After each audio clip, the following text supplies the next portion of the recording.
Hello friends, நம்ம வீட்டு தோட்டத்தில் ஒரு விதை போட்டு அது முளைச்சி பலன் தருதுன்னு சொல்லும்போது அதை பார்க்கும்போதே ரொம்ப சந்தோஷமாக இருக்கும். ஒரு விதை போட்டு அந்த செடி முளைச்சி வரும்போது பார்த்திங்கன்னா கிடைக்கிற சந்தோஷம் அது வார்த்தையால் சொல்லி விவரிக்க முடியாது. அதை எக்ஸ்பீரியன்ஸ் பண்ணால் தான் தெரியும். அது மாதிரி நான் என்னோடய வீட்டு தோட்டத்தில் அவரைக்காய் விதை போட்டிருந்தேன் பாருங்கள். இப்போ கொடி வளர்ந்து இப்போ அவரைக்காய் சீசன்றதுனால எக்கச்சக்கமாக காய் காய்ச்சிருக்கு. இது சிகப்பு அவரைக்காய் பார்க்கவே ரொம்ப அழகாக இருக்குது. கிட்டத்தட்ட 2-3 கிலோ அவரைக்காய் பொரிச்சாச்சு. இன்னுமே அவ்வளோ அவரைக்காய் காய்ச்சி இருக்குது.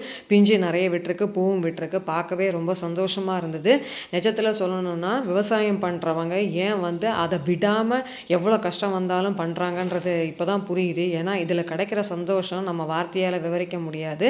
உங்களுக்கு இந்த வீடியோ பிடிச்சிருந்தா லைக் பண்ணுங்கள், என்னோட சேனலை சப்ஸ்கிரைப் பண்ணுங்கள், பக்கத்தில் இருக்க பெல் பட்டனை ப்ரெஸ் பண்ணுங்கள். ஸோ தட் என்னோட லேட்டஸ்ட் குக்கிங் வீடியோ அப்டேட்ஸ் உங்களுக்கு உடனுக்குடன் கிடைக்கும். தேங்க்ஸ் ஃபார் வாட்சிங்.